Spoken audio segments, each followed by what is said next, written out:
Hello and welcome to episode number 18 of the Cheesesteaks and Controllers podcast, presented by Fox PHL The Gambler, 102.5 FM, 1480 AM Philadelphia, and iHeart Radio. I am Esports and Gaming Insider for Fox PHL The Gambler, Jason Fanelli, and we have a pretty good episode for you today.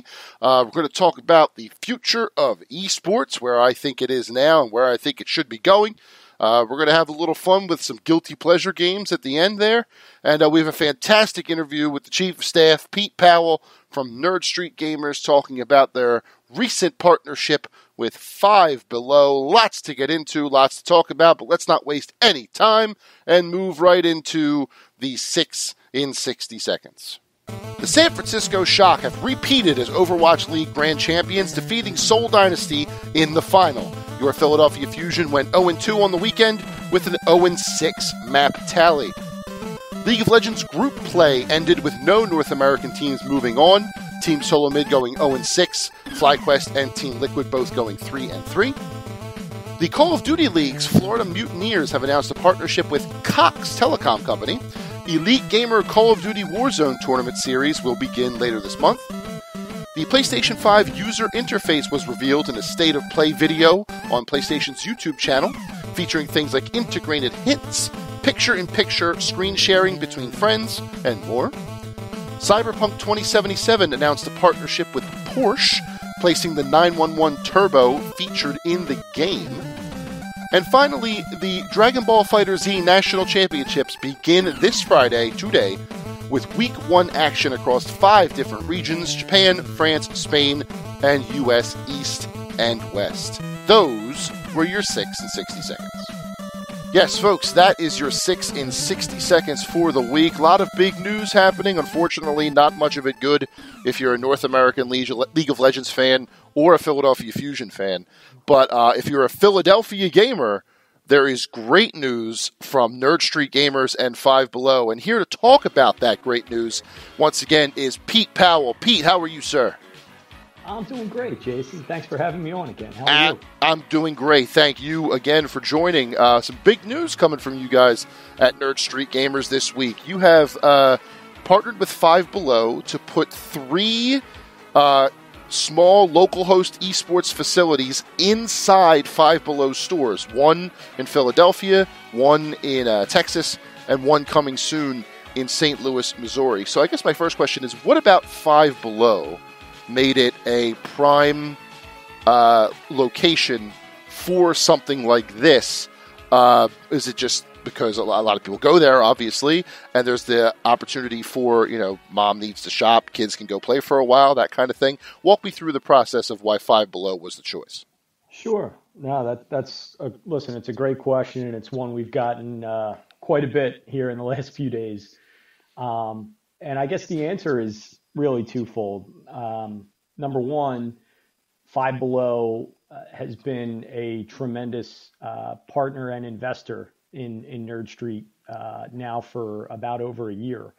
And, they were the lead investor for what's called our Series A round of funding that we closed last September.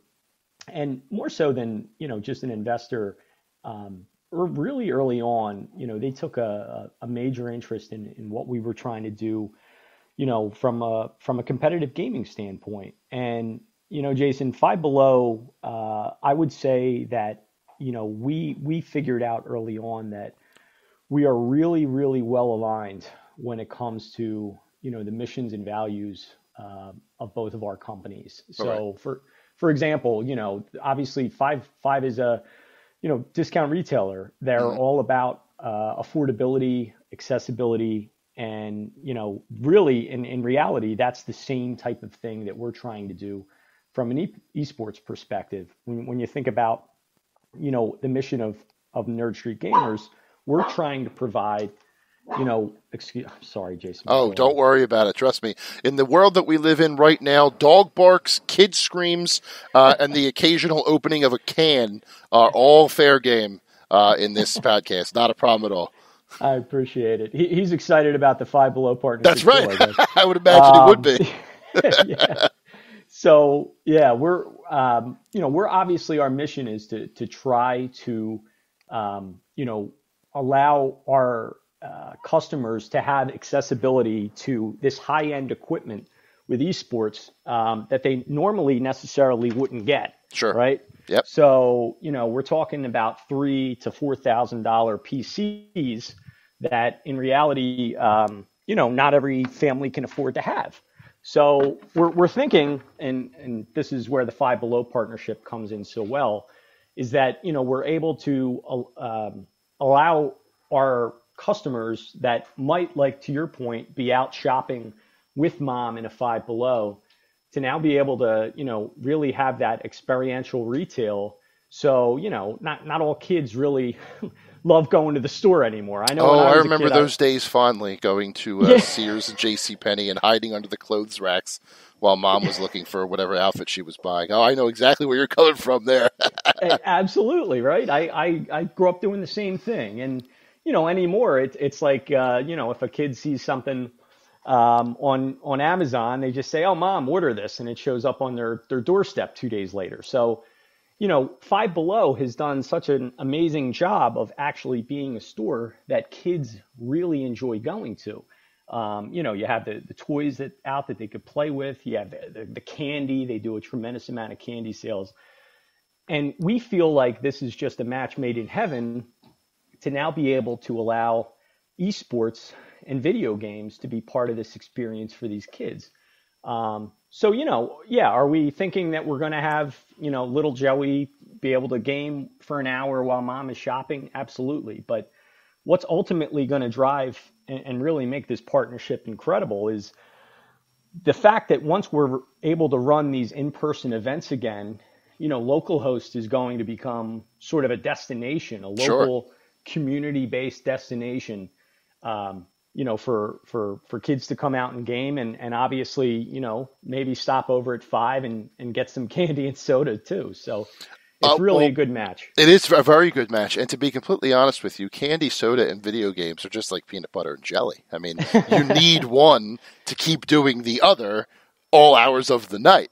So it really is. It definitely makes a lot of sense. It's definitely a logical step in my head thinking about this partnership, as you mentioned. So my next question then is, one location obviously makes sense, Philadelphia. It's where Nerd Street is hubbed. So, of course, you're going to start with this new initiative in Philadelphia. But also Texas and then St. Louis. Not quite moving west. I know you guys are big in Los Angeles, too. What was it about these two cities, or at least these two locations, that stuck out as the place to be the pilots?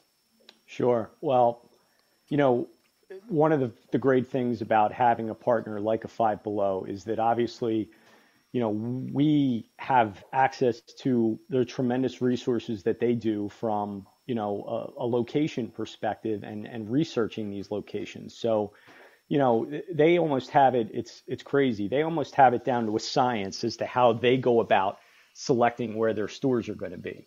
Mm-hmm. And, we were able to very early on talk to them about some of the data points that we look for when it comes to what type of demographics are we trying to reach? What type of gamers, are out there? Where are the best locations to run these pilots?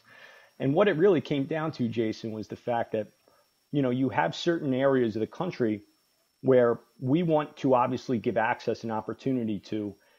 And where does that fall into? It falls into areas that might have a very high density of high schools, universities, even grade schools. And when you look at the map, obviously, yes, to your point, we're moving into the LA market. We obviously have a stronghold in Philly. It made so much sense to go to the Midwest and the South and try out these pilots and really, try to get. Obviously, we're building a brand too. It makes sense to try to build a brand for Nerd Street gamers and local hosts. Sure. In an area of the country where we're not necessarily established yet. So both Georgetown, Texas, which is about 15 minutes outside of Austin, and Brentwood, Missouri, which is about 15 minutes outside of St. Louis, both have, very successful Five Below stores. And also they have a lot of universities and high schools within 15-minute radius of them. So we're really hoping from a community standpoint, we can get, the outreach that we're making to these schools. You could tell there's already a buzz that we're kind of coming to town. That's good. Yeah, we're really excited to branch out and see how things go. Now, this one in Philly, Baker Center, 2800 Fox Street in Philly, in the city. This is replacing there's one that you just closed to replace it with this, correct?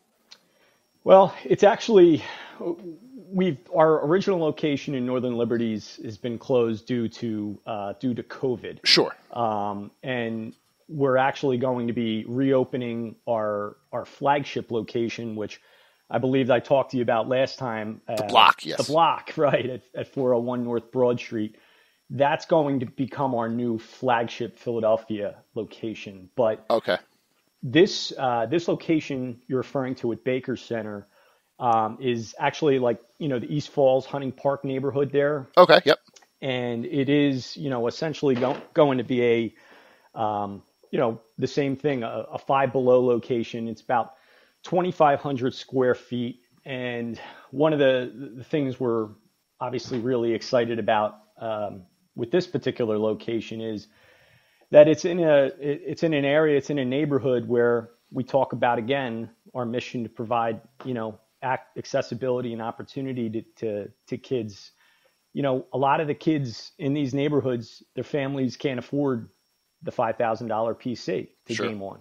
Sure. And, we're working with a lot of partners in the neighborhood right now and trying to get a lot of different initiatives going to be able to, bring a lot of these kids into the Baker Center location and maybe even possibly, game for free for an hour just to get, acclimated and kind of get excited about what's to come. I was in the Baker Center location on Friday, and I got to say, if you haven't been there yet, it is really, really cool. That's cool. I have not been there. Yeah. We'd be happy to take you a walk through. It's open for business. And, if you ever wondered what, a true competitive gaming center looks like, that location at Baker Center really shows you. Oh, I'd like to see that. And if anything, it would serve as a nice preview for the block when that finally opens as well, I imagine.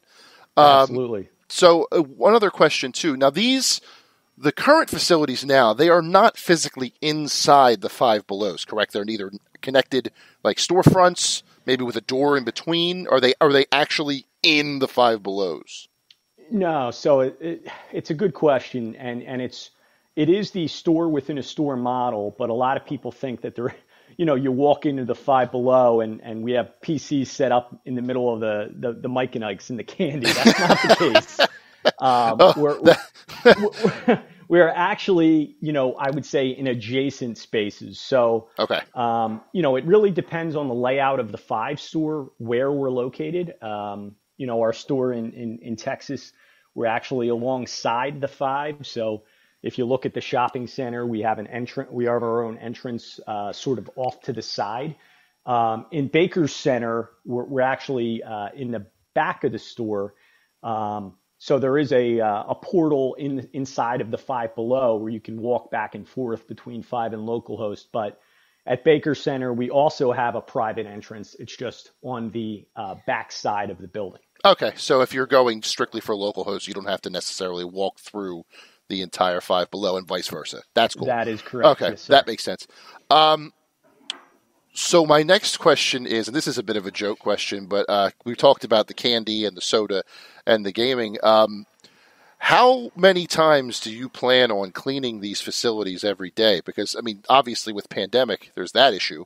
So people are going to ask about cleanliness. But again, we're talking about gamers here. There's going to be a lot of Red Bull being spilled, a lot of Mike and Ike's getting stuffed under carpets or corners. So how often are we going to? Is their facility going to be wiping the slate clean every night? I assume. Jason, I would say multiple times a day. Beautiful. And Beautiful. It's one of these things. You're absolutely right. Not only because of the pandemic, which just to let all of your listeners know from a sanitization standpoint. Not only are we meeting the COVID guidelines, I would say, we're really going above and beyond because of the fact that it's gaming equipment.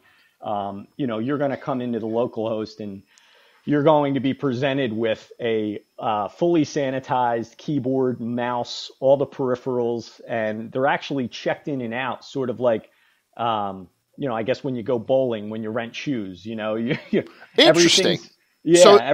Go ahead. I'm sorry. So the controllers, maybe not the consoles, but the controllers, the headsets, and everything are going to be in a like behind a desk almost. Correct. Oh, yes. Okay. So when you show up, obviously to game as you're making your reservation at the front desk, our store associate will actually present you with your own peripherals, everything that you need that's already been fully sanitized from whoever was using them before you. And then the same deal, obviously, when you're leaving, we'll be checking you out and we'll be collecting peripherals to take them back and sanitize them so that they're not just sitting at the gaming station all day. Well, that makes sense. I mean, that makes a lot of sense. Yeah. I had wondered about how the passage of equipment would go, but that making it just a checkout station almost, like shoes for bowling. It's a great analogy that, unfortunately, I don't think many of our younger listeners will get as they should. Right.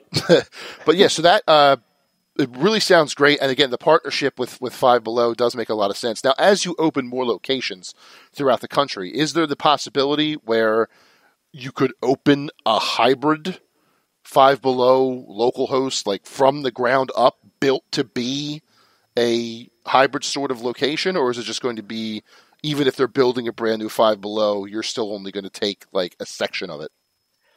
You know what, Jason, it's an interesting idea. And I will say that, at this point, we're so early on in our partnership that nothing is really off the table. I do think that we got to wait and see, obviously, how these pilot stores go. Sure. The concept, I think from a proof of concept standpoint, we've proven that the model works, and obviously, Five Below is going to add an entire new element to this, to hopefully make this a rapidly scaling, type of idea. And, it's really, I guess, kind of to be determined with your question there. But I do think that as these 3 pilot stores, are largely going to be successful, Five Below gives us the ability to rapidly scale, this concept of having these land center facilities really in stores all over the country very, very quickly. So we're really excited about it. As you should be. It definitely, even on paper, just seems like a logical partnership. And everything you've said so far just strengthens that belief. It really, really is cool. Man, I wish when I was growing up I had a possibility to go play games for an hour while my mom was doing her shopping. Woo, that'd be awesome. So a couple of the things I want to ask you about, not related to this, a couple of Nerd Street initiatives that are going on. First off, back in September, you announced the 2021 Winter Championships, and I immediately latched on to that because anytime I can watch competitive gaming, I will get into it. So we're talking over $100,000 in prizes in a digital festival across 4 separate games. Have they announced what games they will be then, or is any more information since the initial release? You know what, Jason? We have not announced which games. Okay. First of all, thank you for bringing it up because it's one of these. It's really going to become one of our bellwether events with the Winter Championships coming up here in January. We have not yet announced the games. I believe that will be soon to come, so stay tuned there. And, again, I have a feeling that between our Winter Championship series and potentially a Summer Championship series down the line, these are really going to become kind of the hallmark, amateur events, in this country down the line. So that's excellent. Very, very excited. So thanks for bringing that up. So I'm going to try, and again, you don't have to directly answer this question. You can be as vague as you want, but this is just for curiosity's sake. Are we talking about games across different genres, or are we talking about like 4 first-person shooters or 4 MOBAs, or are we going to try and get one from all different types of genres to bring in all different types of players?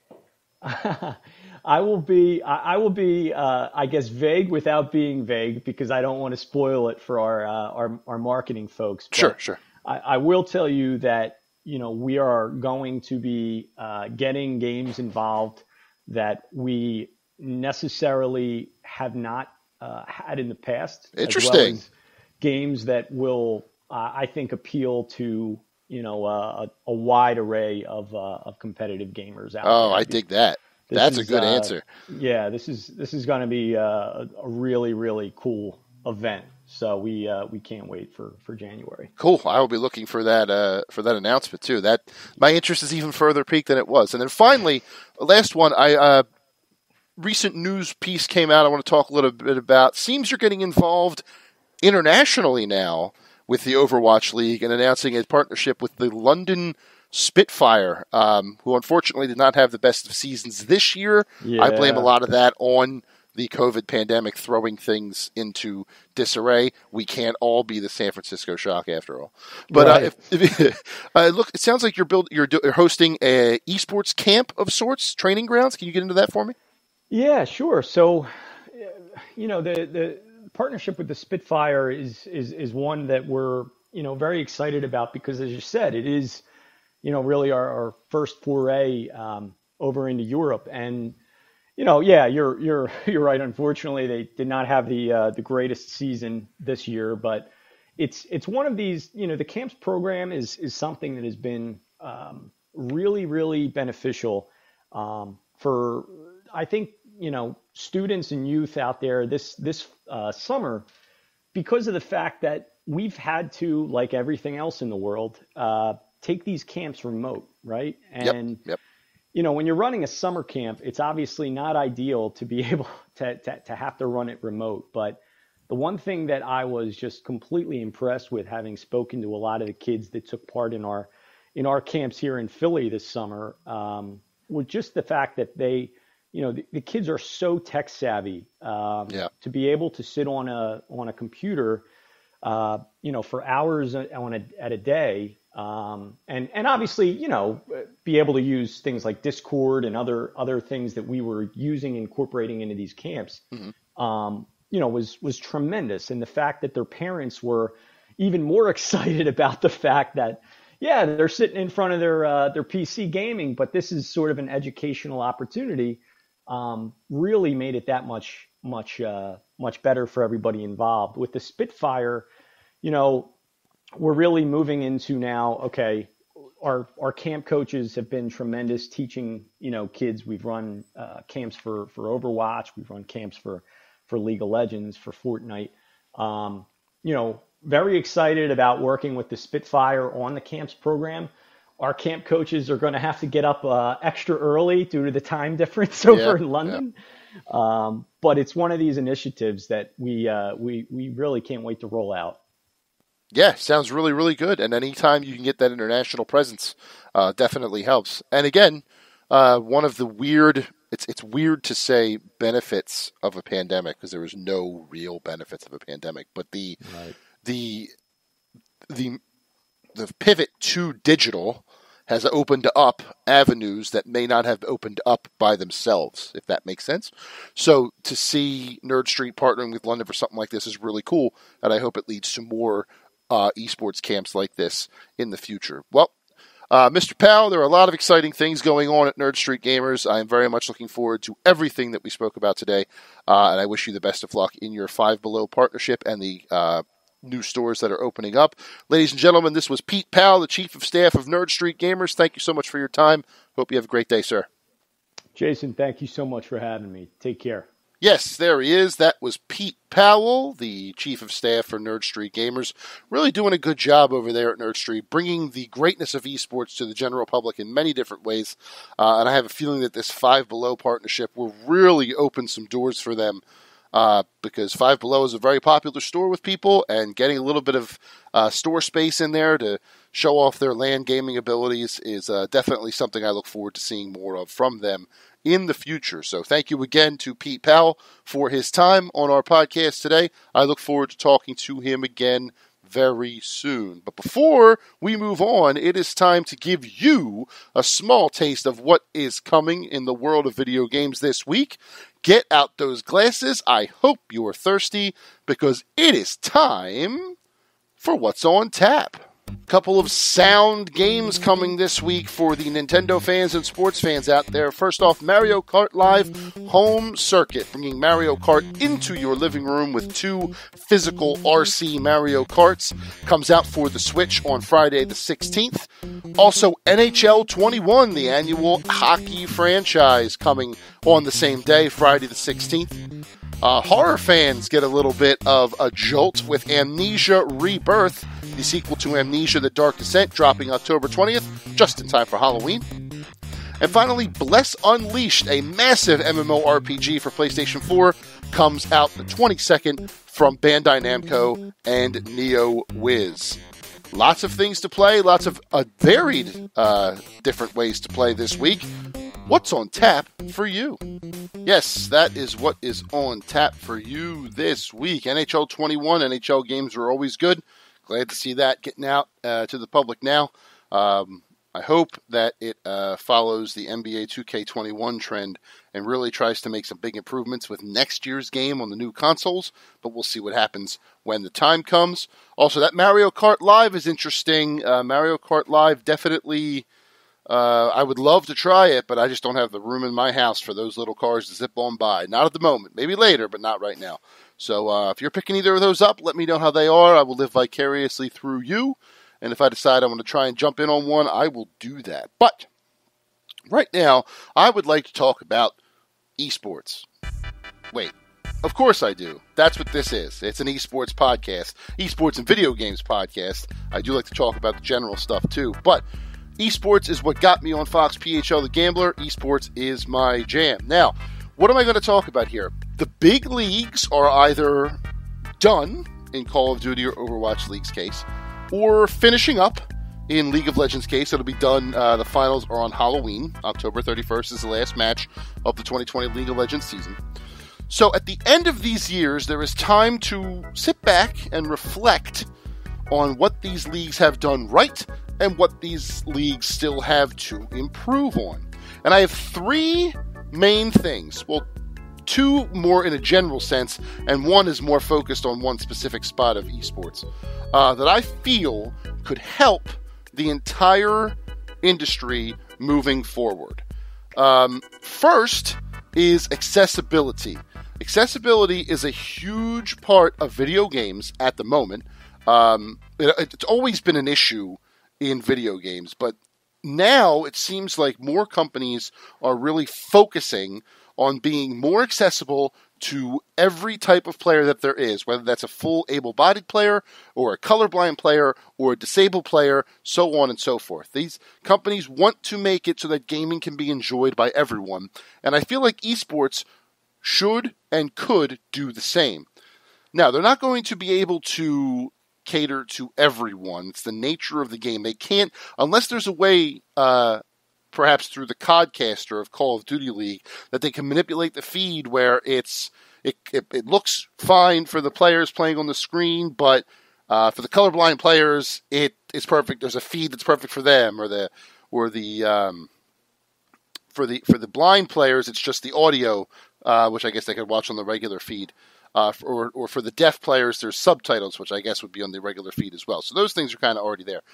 But for me, what I think of most when it comes to making things more accessible for esports, and I think I've mentioned this before on the podcast, if not on the radio with Sean Brace every Thursday at 4 o'clock, that is the motion sick. People who suffer from major motion sickness are unable to play or watch first-person video games. I had a regular customer of mine who was a good friend.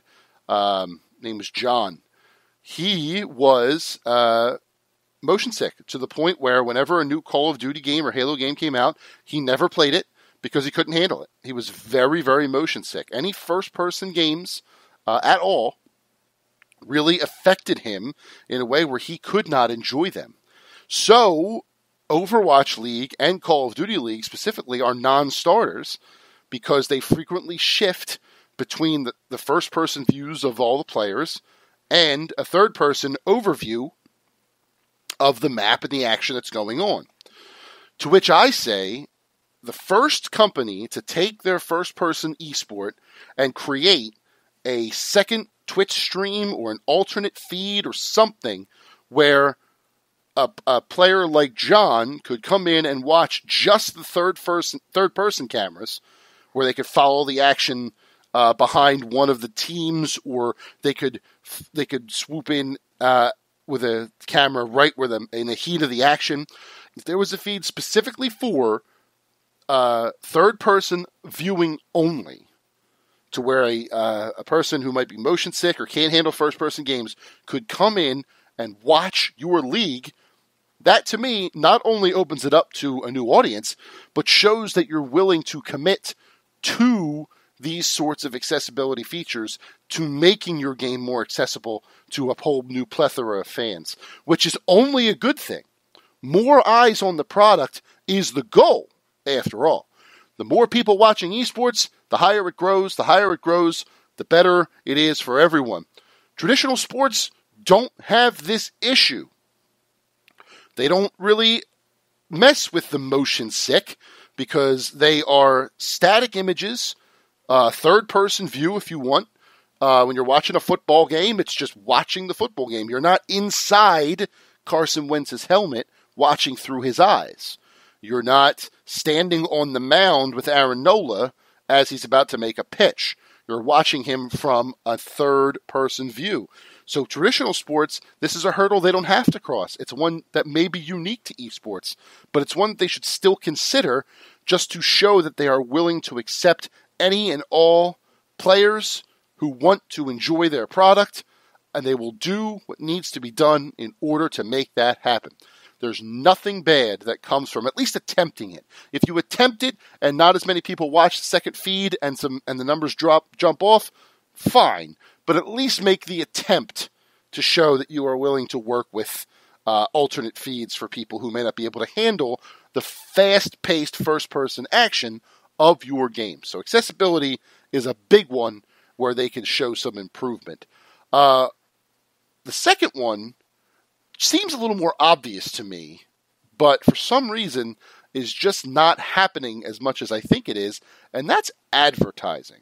This specifically appeals to games like Halo Championship Series and the Gears of War Esports League, both of which are having events right now, and I would not be surprised if you didn't know about it. The only reason I do is because I follow their Twitter accounts to get their updates. I see no advertisements on the Xbox dashboard.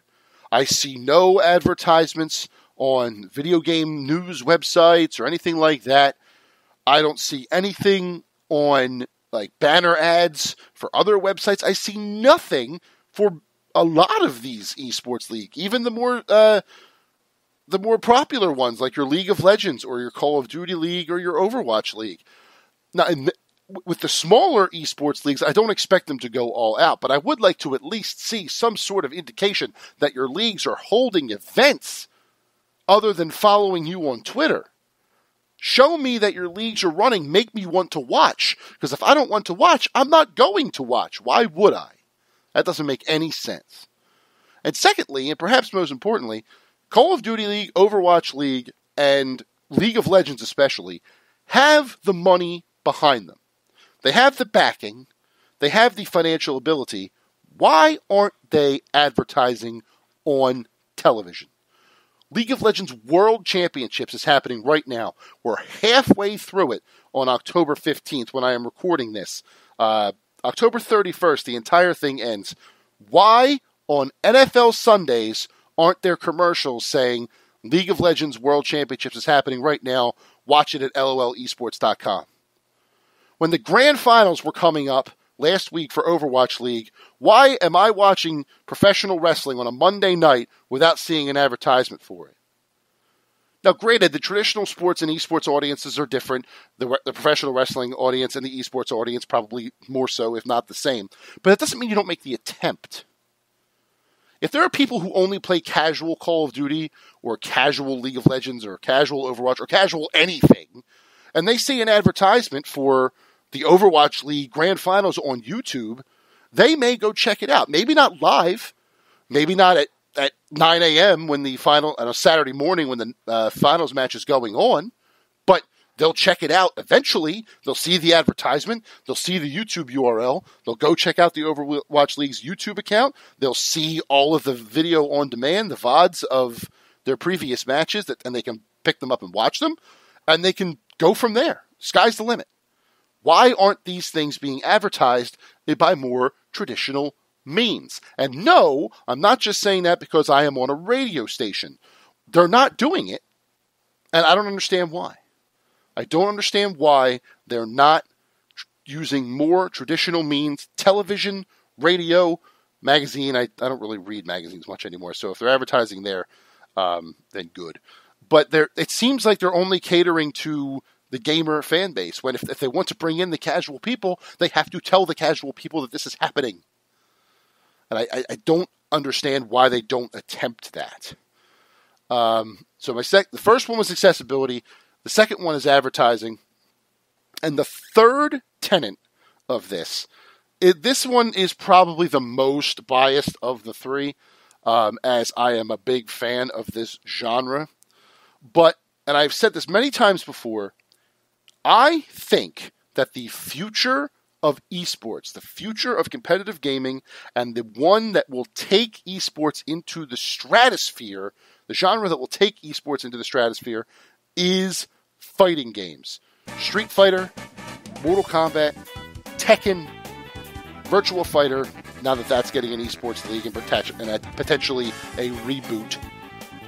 Super Smash Bros. Ultimate especially.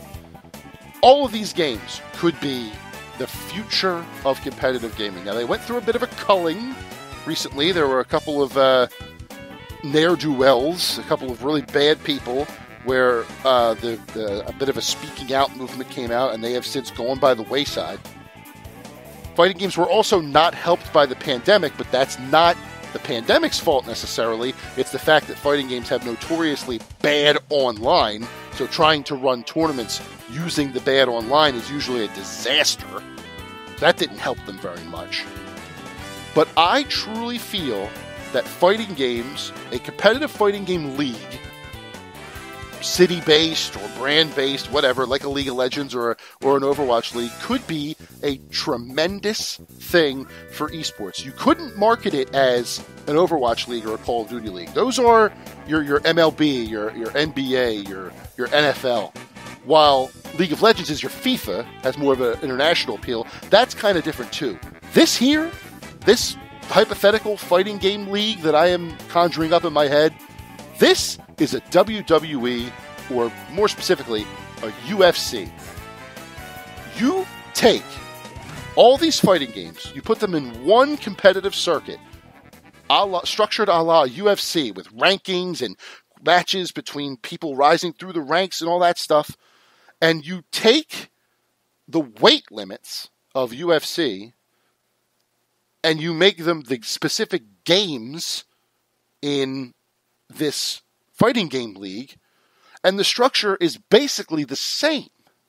Only there's a little more leeway between switching between different games, which I imagine someone like Sonic Fox would be able to do. But think about it. Think about having an esports league where there's a Street Fighter weight class, for lack of a better term, a Tekken weight class, a Mortal Kombat weight class, a Super Smash Bros. Weight class, where you have the best players in the league signed by the biggest brands in the league. You already have Punk is one of the best Street Fighter players in the league. You have what the hell is his name? MK Leo, the best Super Smash Bros. Player in the world, is sponsored by one of these major organizations. Why these people aren't showcased in a structured league like the UFC is beyond me. And I feel like whoever pulls that trigger, and if I had the capital to do it, I would. If you're listening to this and you have the money, talk to me. We will organize this tomorrow. But if you get these players together and you make these leagues, you structure them out, you have You can stream it on Twitch or YouTube or both, preferably both. You could have a Tekken night, you could have a Street Fighter night, and then your pay-per-views or your big-time events could be the Street Fighter Championship, the Super Smash Bros. Championship, the Tekken Championship, what have you, whatever the current games are. And then you could have marquee matchups with personalities that you build up, and the fighting game community has the most personalities, actual interesting personalities, than any other esport out there, and I will argue that to the death. Not that it would ever come to that, but I will argue it to the death. And you could market these people as the superheroes that they are when it comes to playing fighting games, and you would have this humongous league full of people with fan bases and loving fighting games. It would bring the entire fighting game genre up. It would bring esports up. For me, in my head, it's a win-win. There's probably things that I'm missing. Obviously, this is something that would not be able to happen until after the pandemic was over. You would need to lean on the legacy of the games that you're playing before you could, in the original marketing, you'd have to say it's Street Fighter and Mortal Kombat. You could even have circuits, and that's the beauty of this. You could have a circuit that's Super Street Fighter 2 Turbo, and you have a bunch of people who just play Turbo. Or you could have a Tekken Tag Tournament 1 or a Tekken 2. You could have a Mortal Kombat 3. You could have all the legacy games. You could have those circuits too. Have them be special one-off events or something like that. That's me. That I feel like a fighting game, structured fighting game league like that, where it travels the country once a month, once every other month or whatever, holding these marquee events, and then you have Twitch streamed ranking matches and stuff like that, building up to championship matches. It's there. The idea is there, but it would require probably more signatures and approvals than is probably possible. And that's why, if there's any reason why this would go by the wayside, it would be something like that. I'm all in on it, though. Like I said, if somebody wants to get together with me to discuss my idea more in detail, I would love to have that conversation, because I really do feel like the future of esports falls within fighting games, and that needs to be capitalized on as soon as possible. Now, if you're probably wondering why fighting games, Call of Duty obviously is much more popular. Overwatch is more popular than fighting games at the moment. Games like Street Fighter and Mortal Kombat have two things. They have legacy, which I've already talked about. Street Fighter's on number 5, not including the alphas and the Marvel vs. Capcoms and all the side stuff. Marvel vs. Capcom will be its own category. Mortal Kombat has 11 games. Tekken has 7 games, so on and so forth. They have legacy. They have over 20 years, some cases 30 years of history under their belts. But more importantly, fighting games, when you're a casual, non-gaming bystander walking down the street and you see a fighting game being played by two people on a screen, as soon as you look at that screen, you have all the information you need to understand what's going on. There's one life bar that's higher than the other life bar. There's one guy standing on the left. There's another guy standing on the right. The characters on screen, their faces are up in the left corner, so you can see who's controlling what character at any given time. You can see how much time is left in the round. You can see how many rounds are won, how many rounds are needed to win. Everything is there. It was easily accessible, going back to accessibility, esports genre there is. And that would make it so much more appealing and so much easier to get into for the casual fan. Think about Evo. I know it's hard to think about Evo because the man who used to run it became an absolute creep show. But think about Evo, the Evolution Championship Series.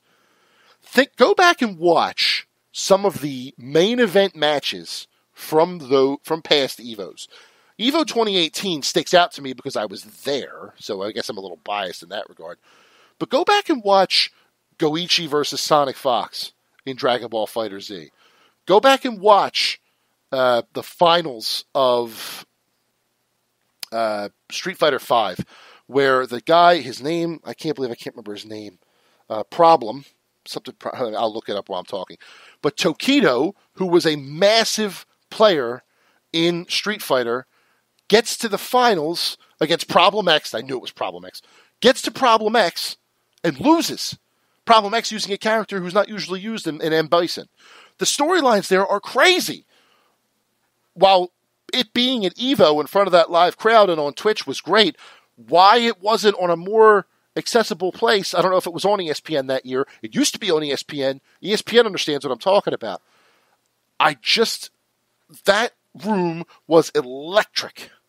And I feel like the magic is there to make it a more marquee esport that the entire world can get behind.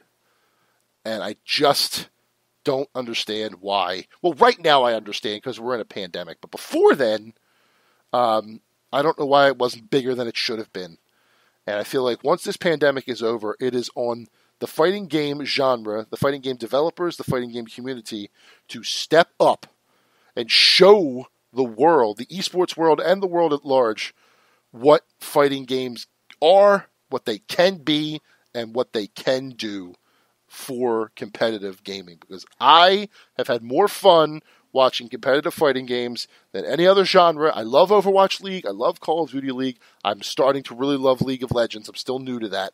But nothing beats the electricity of a hype fighting game match. Look up, one more thing to look up. EVO 2018, Lil Majin. Lilmajin. Look up his YouTube clips, listen to that crowd, and tell me that can't be a huge marquee thing. With that out of the way, it is time for the last segment of the evening. Let's move right on to the speed run. With tonight's speed run, we are talking about guilty pleasure games. These are games that I'm not sure guilty pleasure is really the right term for it. More like old favorites or childhood darlings or whatever you have it. But those games where you still go back and play them every once in a while, even though they're either really outdated or they're the kind of games where like there are better things to be playing, but you still come back to these 5 games. In my case, 5 games. It could be many more in your case. But they just keep pulling you back, and you're not exactly sure why. You don't know why you keep going back to these things or why they enamor you so much, but they do. And you love to play them. You enjoy playing them, and they're the kind of games that just make you feel happy. They're the kind of games where you just sit back and relax for a little while, play some games, enjoy a good story or good gameplay or whatever it is you love about them. And the first one for me is one that I mentioned on the radio station. I figure I might as well come clean and explain what's going on there. And that is Clue. Yes, the board game Clue, the game that you grew up with. The Super Nintendo and Sega Genesis had a version of Clue by a company named Sculptured Software. It came out in 1992. And it is basically the same game as Clue. You still have Colonel Mustard, Professor Plum, Mr. Green, Miss Scarlet, Miss Peacock, Mrs. Peacock, and Miss White. And the 6 pieces are all set up in the same type of board. There's the ballroom and the conservatory and the library and all that good stuff. And you're playing Clue. I'm not going to lie to you. You're playing Clue with up to 6 players. There is a way to play with 6 players on 2 controllers. They're just, the cards are hidden. So you make everyone look away from the screen while you check your cards out. But what makes this game so fascinating to me is 2 things. One, it's a very cheery soundtrack. Every character in the game has its own little theme song, which is kind of cool. And secondly, it's the fact that when you're playing Clue on a board game with your friends, you have your sheet and you're marking stuff off, and then eventually you can make your interrogation or your accusations or what have you. But here, obviously, there's no paper, so they had to come up with a way to get around that. And the way they did that is creating basically a dungeon master, an AI dungeon master, who, when you say that I make or I go into the ballroom, and my guess is, based on the cards that I have, that Mrs. Peacock used the wrench in the ballroom. What will happen is a little scene. There's a curtain that comes up on the screen, and the curtain will rise, and a little scene will play out. It'll be either in one of the 9 rooms that you normally, or 10 rooms that you normally see on a Clue board, or in this special room where, like, you'll see if somebody has a certain weapon, and a little scene will play out based on the guess that you gave. It puts everyone in certain rooms and every weapon in certain rooms, so it gives the game more of a living feel. So, like in that instance, if I say Mrs. Peacock with the wrench in the ballroom, it may show me the library and that Mrs. Peacock was in the library, or it may show me the lounge, that the wrench was actually in the lounge, or it'll show me that no one was in the ballroom. So I know that I'm wrong, but I also know that these things are possible for later on. So if I don't have a wrench or a lounge, I might think, ooh, if I can figure out if someone was in the lounge, I can put those three together and get my guess that way. It's just a very cool way to play Clue, which I made the mistake of playing the video game before I played the board game, and the board game was ruined for me. So the only way I really like Clue now is through this video game. Highly recommend it if you have a Super Nintendo or a Sega Genesis lying around, or if you want to go by other means, be my guest. But it was a really cool and fun spin on the classic board game Clue, and I do highly recommend it. Second one is from the PlayStation 1 era. It is a game that I cannot get enough of. I play it once a year, if not more times a year. I have played it once this year, and that is Mega Man Legends. Now, Mega Man, obviously, no surprise there. Mega Man's a huge name for Capcom. It's been around forever. Mega Man 2 was one of the first games I ever had in the original Nintendo. Got me going on what good platforming games should be. But Mega Man Legends was a 2-game spin-off series on the PlayStation 1, Mega Man Legends 1 and 2. Gave the Mega Man universe a little more story. Here, the world is filled with water. All of the people that you meet are half human, half machines called carbons. And it's just it was a 3D game. It wasn't like a classic Mega Man game where it was platforming and running and jumping and shooting and stuff like that. This was a full 3D adventure for the PlayStation era with big cities and deep caves and huge enemies to fight and all this other stuff. Really, really cool take on the Mega Man franchise, and a game that I absolutely love to play. The ending still throws me through a loop. I love how that game finishes up. Really, really cool story written there, and I hope that someday we will get a Mega Man Legends 3. It doesn't look very likely. That's one of those games that has like a 0.5% chance of ever being real, but if they ever wanted to bestow that upon me, they are more than welcome to do so. Third game on my list is a little bit more recent. This is Xbox 360 and PlayStation 3, but also has come out for the PlayStation 4 and the Switch. Not sure about the Xbox One. I think it's on there. I'm not sure. And that is Catherine. Now, Catherine is made by the same people that make Persona. Persona is a massive Japanese RPG, 150 hours of content, huge, huge game. Persona 5 Royal, one of the biggest games of this year. Catherine, in the meantime, is a puzzle game where you have to move blocks around to ascend a tower, but at the same time is also an intimate story about a man who's conflicted by the woman he loves and a new woman who shows up on his doorstep one day. And it sounds like a soap opera sort of thing, but it's also so grounded in weird stuff. Like before every puzzle, there's a scene where you're in a bar and you can order a drink, and then you get a specific fact about that drink you're ordering, and if you get all the facts, you get an achievement or a trophy. The music is all remade classical music, which is very interesting. And the story itself is very, very cool. There are times where your character will be sitting with 2 pull chains next to him, and the game will ask him, in quotes, in a question, but it's actually asking you, the player, the question, and it keeps track of what all the players have answered throughout the game's history, and will show you what side of the coin you sit on for these morally gray questions. It's a fascinating game, a one-off game by the people who make Persona, but set in the Persona universe, and one that I would recommend going back to.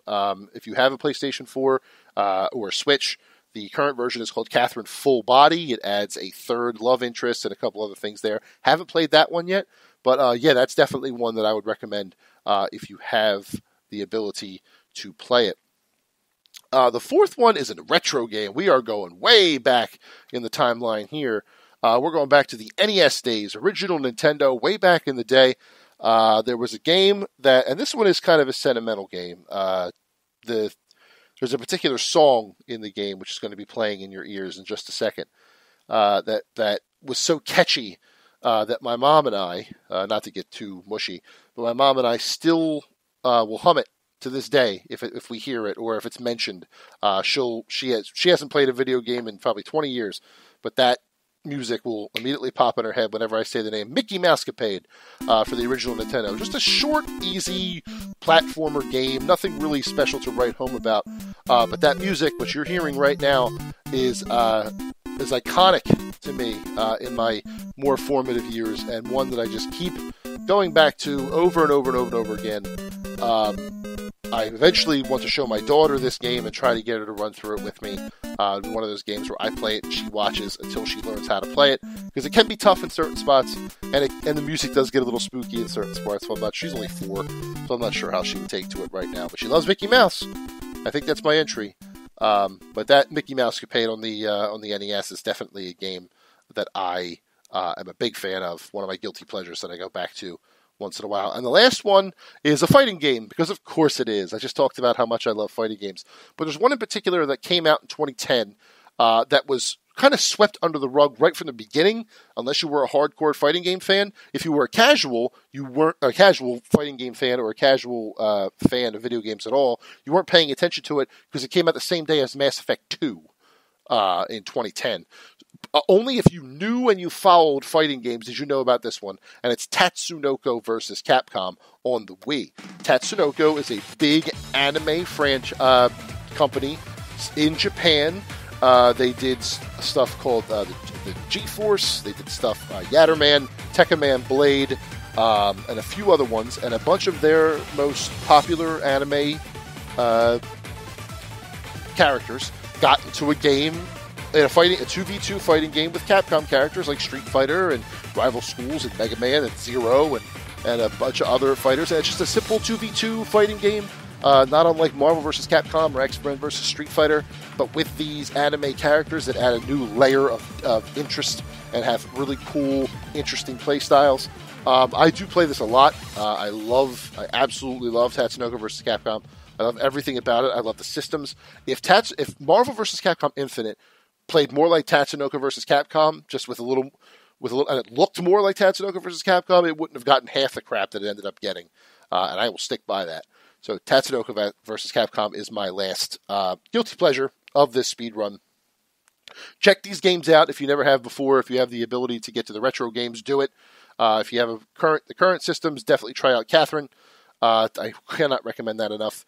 And there's a lot of stuff to like there. A lot of hidden gems that you may not have heard of before, and I do suggest you play them. So, one more thing before we go, I do want to update you on the Extra Life charity campaign that I am running.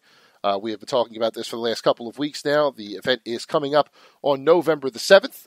On November 7th, I will play video games for 24 hours straight to raise money for the Extra Life charity. That is a charity that works with Children's Miracle Network of Hospitals to raise money for the hospitals themselves. My goal for this event is $1,226. It's a weird number, but if I raise it, it will be $1 more than the most I've ever made in this event, and I will be playing Resident Evil 7 in virtual reality for at least an hour, and I will stream the whole thing so you can see me scared out of my wits. My goal is $1,226. I'm currently at $710, so we're doing really well there. If you want to donate to the cause, I would recommend you do so. That you can do that at extra-life.org/participant/Jason-Fanelli. I will put that link in the information for the podcast, like I have in previous weeks, and you can donate there for the cause.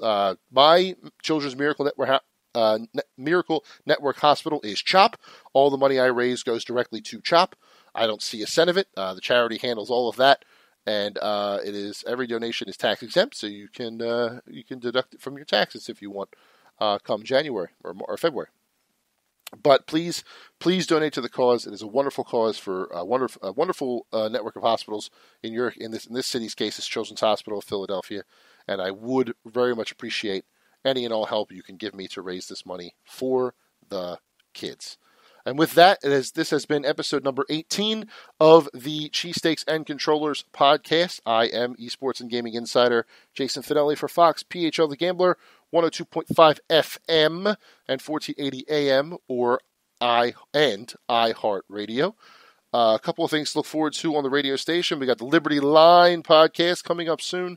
Victor Williams and the gang talking football and all other sports. Those guys do a great job.